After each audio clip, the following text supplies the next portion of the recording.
नमस्कार दोस्तों।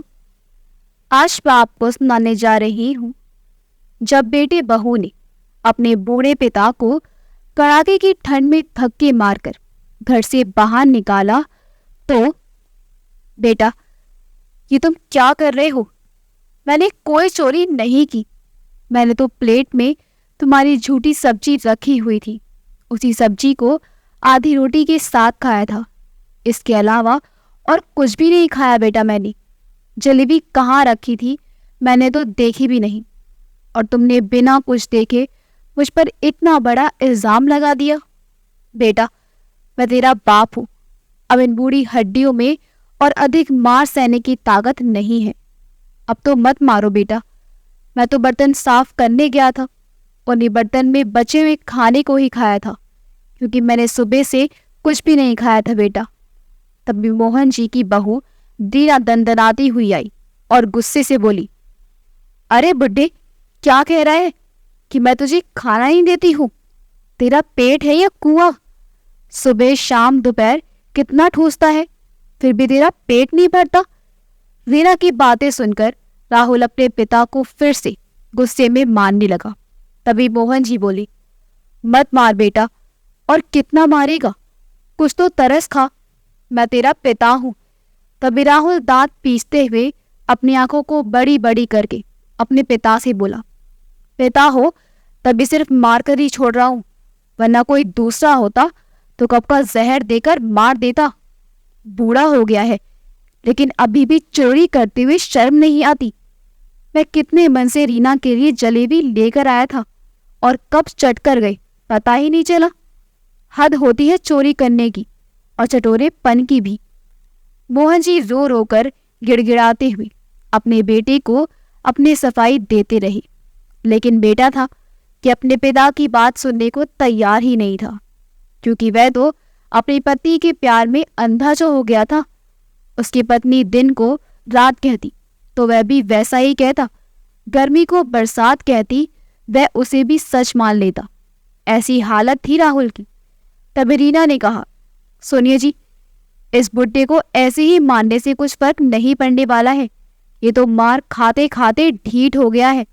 इसे पता है 2-4 थप्पड़ ये डंडे मारोगे और छोड़ दोगे, फिर से ये वही करेगा जो इसका मन करेगा।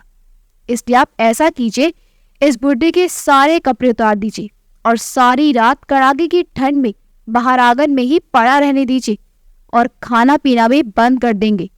तब इनकी अकल ठिकाने आ जाएगी। तब कहीं इसको समझ में आएगा कि अपने ही घर में चोरी करने का अंजाम क्या होता है। अरे इतनी सारी जलेबी एक साथ कैसे खा ली इस बुड्ढे ने? मैं तो सोच सोच के हैरान हूँ।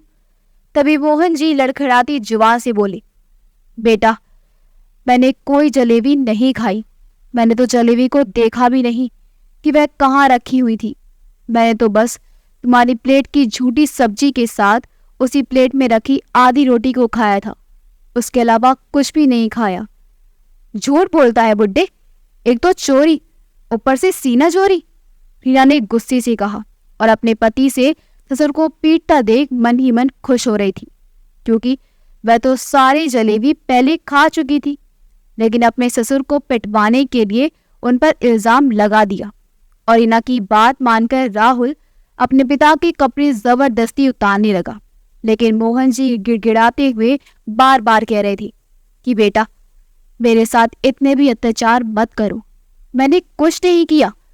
बेटा, मेरे कपड़े मत उतारो, मैं बीमार पड़ जाऊंगा। वैसे भी पहले से ही मेरी तबीयत ठीक नहीं लग रही है। तभी राहुल खिसियानी आवाज में बोला, बड़ी चिंता है खुद की? कभी अपने बेटे के बारे में सोचा है? इतनी उम्र हो गई है पर अभी भी इतना खाना खाता है। खा खाकर मुझे तो किसी दिन कंगाल ही कर देगा, और ऊपर से चोरी भी करता है। मोहन जी बोले, नहीं बेटा, मुझे अपनी चिंता नहीं है। मैं तो हमेशा भगवान से यही प्रार्थना करता हूँ कि वह मुझे अपने पास बुला ले, लेकिन भगवान भी मेरी नहीं सुनता। पता नहीं मेरे किस जन्म का पाप है जो इस जन्म में भुगत रहा हूँ। और मैं बीमार इसलिए भी नहीं पड़ना चाहता, क्योंकि एक तो भगवान मेरी सुनते नहीं है, और दूसरा बिना इलाज के मुझे बहुत तकलीफ होती है। मोहन जी के इतना कहने की देर थी कि राहुल उन पर भड़कते हुए बोला, आप कहना क्या चाहते हैं? मैं आपका इलाज नहीं करवाता, और करवाऊं भी क्यों? क्या इतना फालतू का पैसा है मेरे पास जो हमेशा आपका इलाज ही करवाता रहूं? आपके लिए तो यही सजा ठीक रहेगी। कहते हुए उसने मोहन जी की कमीज उतार दी और उन्हें कड़ाके की ठंड में खुले आसमान के नीचे आंगन में बैठाकर घर का दरवाजा अंदर से बंद कर दिया। बेचारे मोहन जी एक तो बुढ़ापे के कारण पहले से ही कांप रहे थे, ऊपर से कड़ाके की ठंडी हवा उनके बदन को और भी कपकपा रही थी।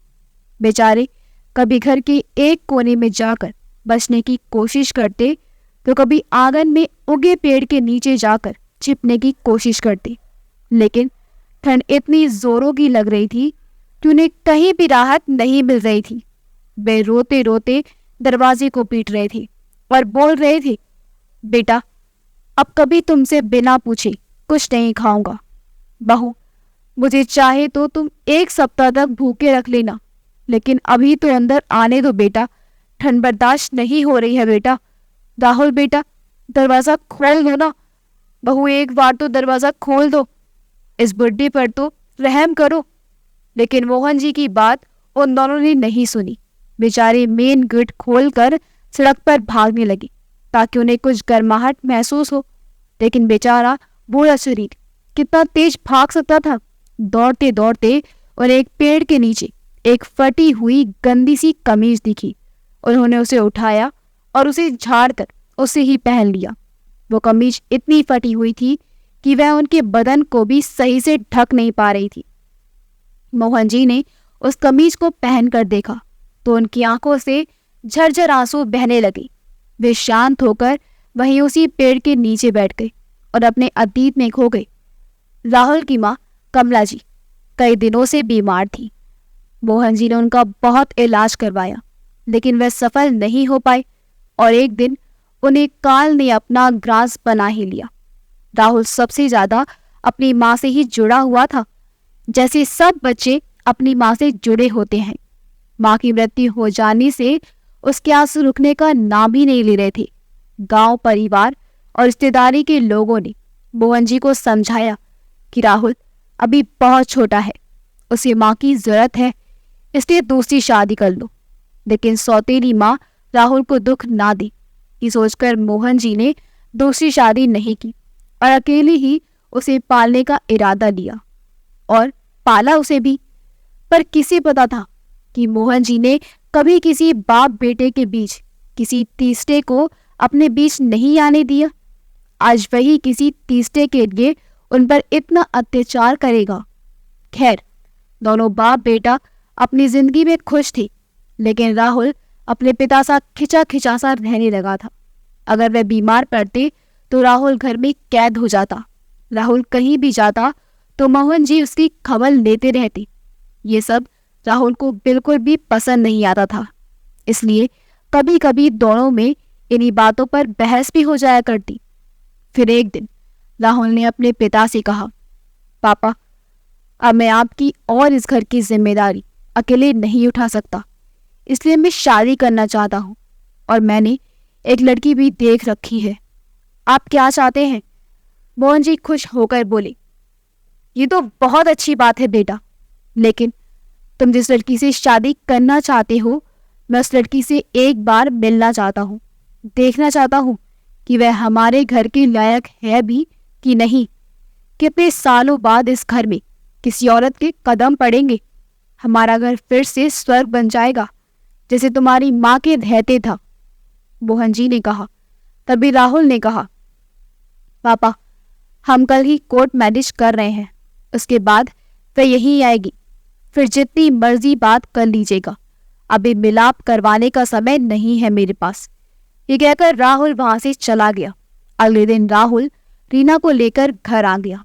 मोहन जी ने वो सारी रस्में निभाई जो एक सास निभाती है, जिस पर रीना खुश होने की बजाय व्यंग्यात्मक लहजे में बोली, वाह पापा जी, आपकी हरकतें देखकर तो लग रहा है कि मुझे यहाँ सासू माँ की कोई कमी महसूस ही नहीं होगी। फिर तो आपको रसोई का काम भी याद ही होगा। रीना की ऐसी उल्हाने भरी बातों से मोहन जी का खिला हुआ चेहरा मुरझा सा गया। फिर भी वह कुछ भी नहीं बोले। राहुल झुंझुलाता हुआ बोला, पापा, अब ये सब नाटक खत्म हो गया हो तो रात के खाने का इंतजाम कर लीजिएगा। अब नहीं बहू आते ही रसोई में तो नहीं जाएगी ना? ये क्या कह रहे हैं आप? आज तो क्या, इनके रहते तो मैं कभी भी रसोई में नहीं जाऊंगी। देखो, आपने मुझसे यही वादा किया था ना? रीना ने आंखें नचाते हुए कहा। अरे हाँ बाबा, वैसे भी ये पूरे दिन घर पर रहकर करेंगी भी क्या? तुम्हारे आराम में कोई कमी नहीं होगी, ये वादा रहा। बस अब तो खुश हो ना? राहुल ने हंसते हुए कहा। तो मोहन जी उन दोनों की बातें सुनकर हैरान रह गए। कहाँ तो वह सोच रहे थे कि सालों बाद घर में लक्ष्मी का प्रवेश हुआ है, और कहाँ लक्ष्मी के मुंह से ऐसी बातें सुनने को मिल रही थी। समय बीतता गया। मोहन जी अपने घर में नौकर बनकर रह गए थे। घर का काम हो या बाहर का, सारे काम की जिम्मेदारी उन्हीं की थी। जब कभी वह बीमार भी पड़ जाते तो भी उन्हें आराम नहीं मिलता था, ना ही कोई उनकी सेवा करता था। एक दिन जब मोहन जी बाथरूम साफ करते करते फिसल कर गिर गए और उनका सिर दीवार पर जा लगा और फट गया। खून की धारा बहने लगी। वह खून को हाथ से दबाते हुए रीना के पास गई और बोली, बहू, मेरा सिर बाथरूम में गिरने की वजह से फट गया है, मुझे डॉक्टर के पास ले चलो, मुझे चक्कर आ रहे हैं। तो रीना ने कहा, अच्छा, आप गिरते पड़ते रहो और हम डॉक्टर के पास लेकर जाते रहे। पैसे क्या पेड़ पर लगते हैं? चुपचाप बैठे रहिए, मैं कुछ करती हूँ। पता नहीं भगवान इस मुसीबत को उठा क्यों नहीं लेता। मैं बड़बड़ाती हुई अपने कमरे में गई और अपना पुराना सा दुपट्टा लाकर मोहन जी के सिर पर बांध दिया। मोहन जी दर्द से चटपटा रहे थे, लेकिन रीना को कोई फर्क नहीं पड़ा। जब राहुल घर पर आया तो उसके बेटे आर्य ने सारी घटना के बारे में बता दिया। आर्य के बताने पर जब राहुल अपने पिता को देखने के लिए उनके कमरे में गया तो उसके तो होश उड़ गए।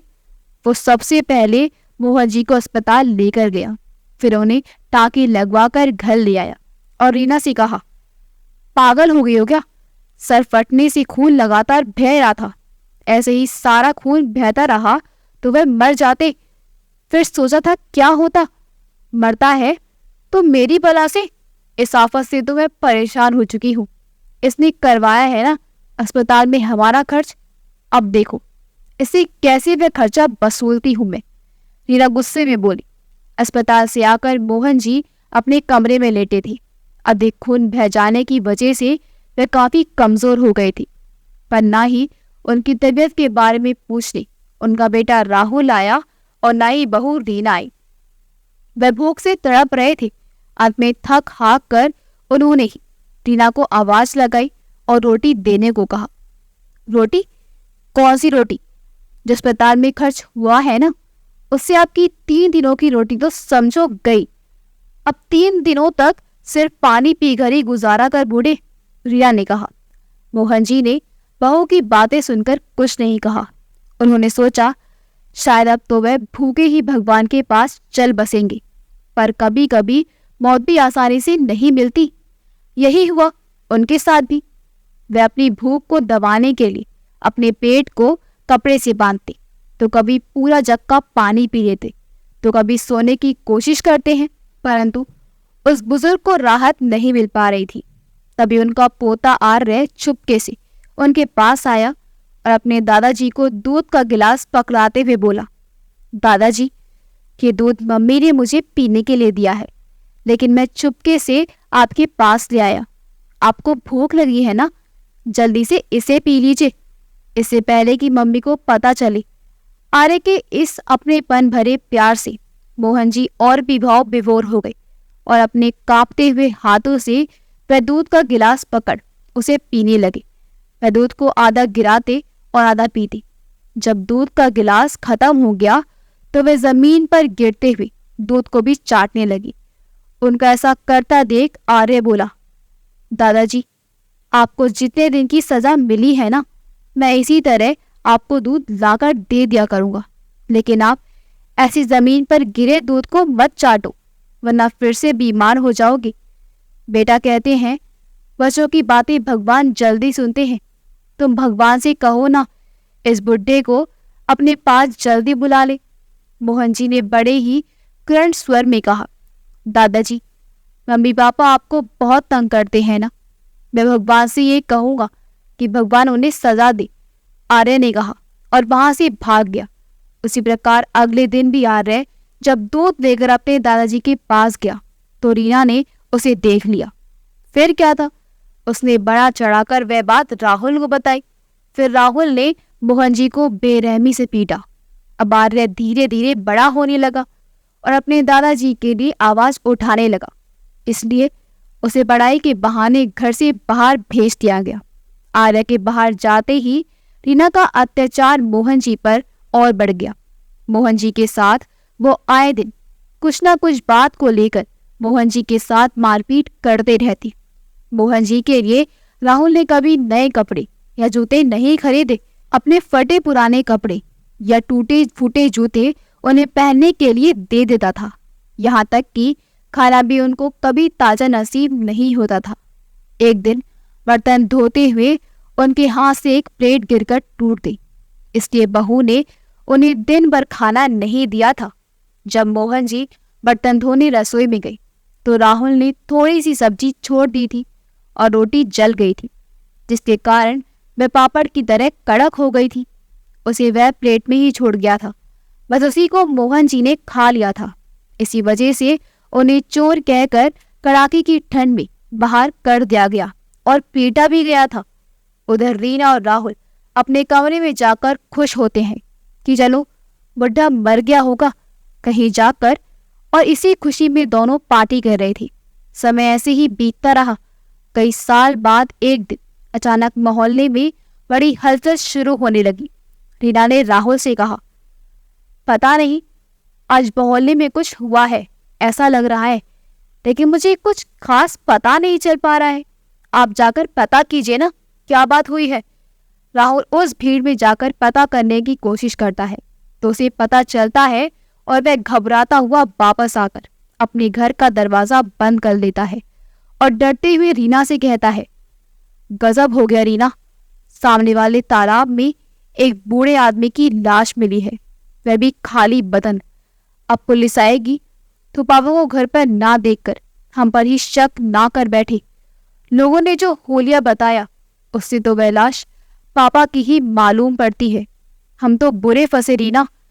आप सबसे पहले तो अपने चेहरे से घबराहट को निकाल कर फेंकिए, डरपोक कहीं की।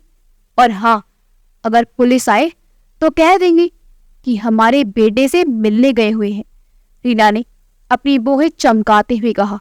लेकिन अगर पुलिस आर्य से पूछेगी तो तुम जानती हो ना हमारा आर्य कैसा है। अगर हम ऐसा कहेंगे तो उल्टा वही हमसे पूछने लगेगा, दादाजी तो उसके पास गए ही नहीं है। उल्टा वह तो हम पर ही चढ़ जाएगा कि दादाजी घर से कब निकले थे और कहाँ गए हैं। तुम भी ना ऐसे सुझाव देती हो कि एक दिन मरवा कर ही छोड़ोगी, राहुल ने कहा। ठीक है, तो फिर कह देंगे तीर्थ यात्रा पर गए हुए हैं और उनकी फोटो भी दिखा देंगे, और फिर कोई पुरानी वाली फोटो ढूंढने लगते हैं। दोनों ये सब बातें कर ही रहे थे कि दरवाजे को किसी ने जोर जोर से खटखटाया। राहुल ने देखा कि दरवाजे पर पुलिस खड़ी है तो उसके तो होश ही उड़ गए। वह तो डर के कारण थर थर कांपने लगा और वह पसीना पसीना हो गया। उसने कपकपाते हाथों से दरवाजा खोला और बोला, इंस्पेक्टर साहब, क्या हुआ? आप लोगों ने तो सुना ही होगा, यहाँ पास के ही तालाब में एक बूढ़े आदमी की लाश मिली है और मोहल्ले वालों ने बताया है कि वह लाश आपके पापा की जैसी लग रही है। इसलिए हम तहकीकात के लिए यहाँ चले आए।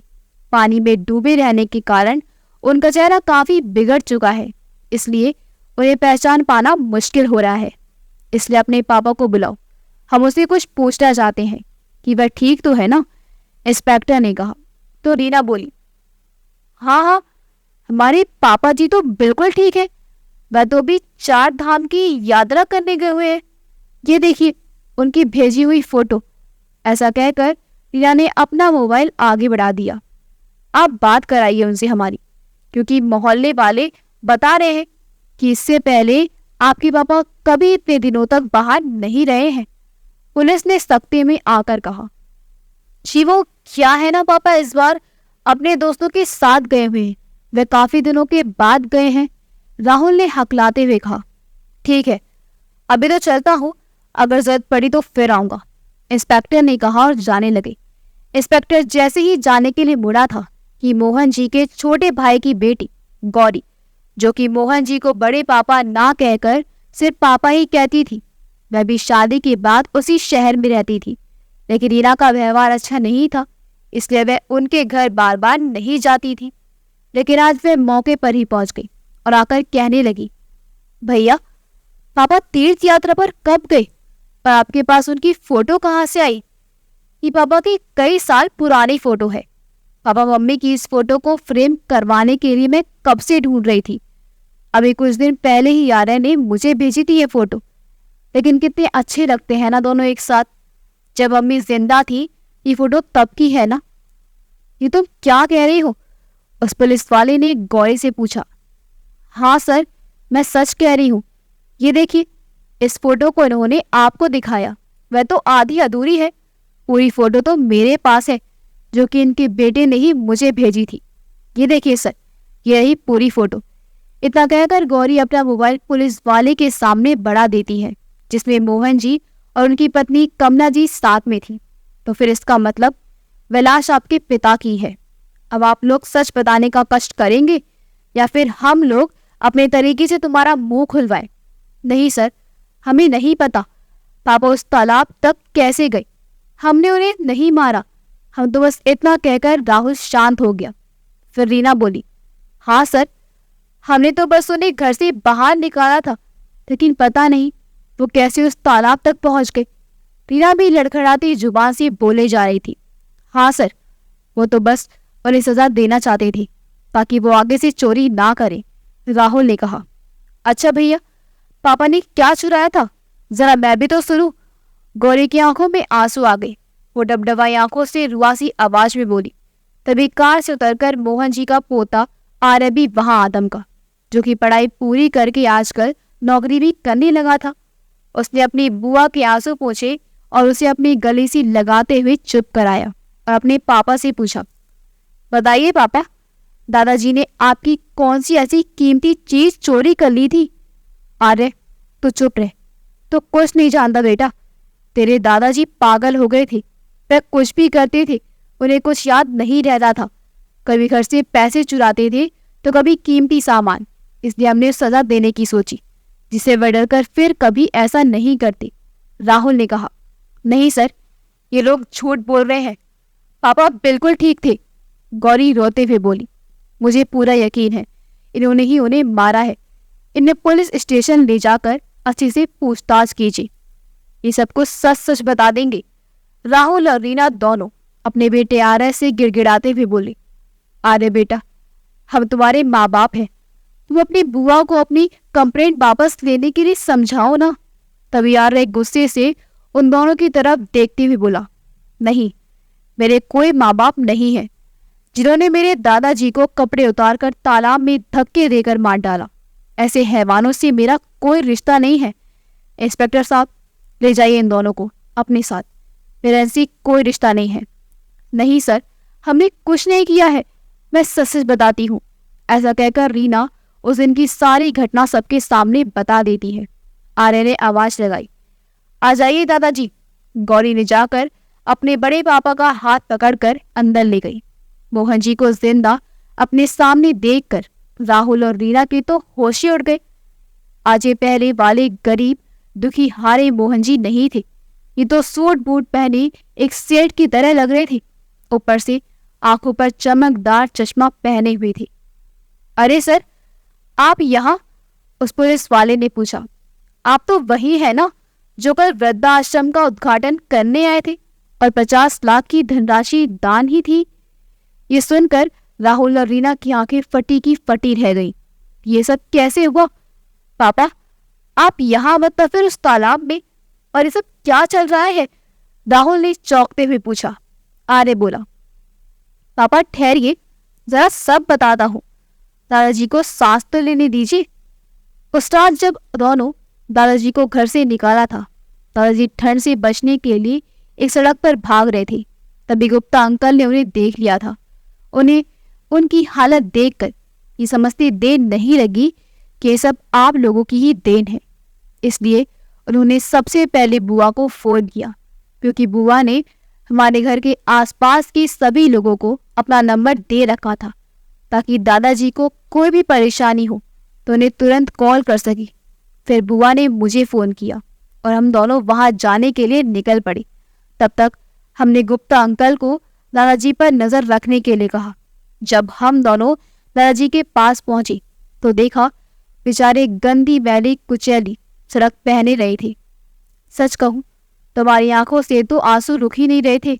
जितना तरस हमें दादाजी पर आ रहा था, उससे कहीं ज्यादा गुस्सा आप लोगों पर आ रहा था। मैं तो उसी समय आप लोगों से जवाब मांगने जा रहा था, लेकिन बुआ ने मुझे रोक दिया और सही समय का इंतजार करने के लिए कहा। फिर मैंने भी सोचा सिर्फ सवाल जवाब से ही काम नहीं बनेगा, बल्कि इसके लिए तो उचित दंड भी मिलना चाहिए। इसलिए बुआ दादाजी को अपने साथ लेकर चली गई, उनकी अच्छी से देखभाल की और फिर हम दोनों ने मिलकर उनकी हिम्मत बढ़ाई कि वह पहले की तरह अपने पैरों पर खड़े हो सके। दादाजी अपने आप को बोझ ना समझी, इसलिए फूफा जी ने अपनी कंपनी में उन्हें मैनेजिंग डायरेक्टर के पद पर नियुक्त कर दिया और अच्छी खासी पेमेंट भी देने लगे। आज दादाजी ने पूरी कंपनी को संभाल रखा है। जो आप लोगों ने उन्हें दुख दिया है, उस दुख से निकलने का बस एक ही यही तरीका था हमारे पास।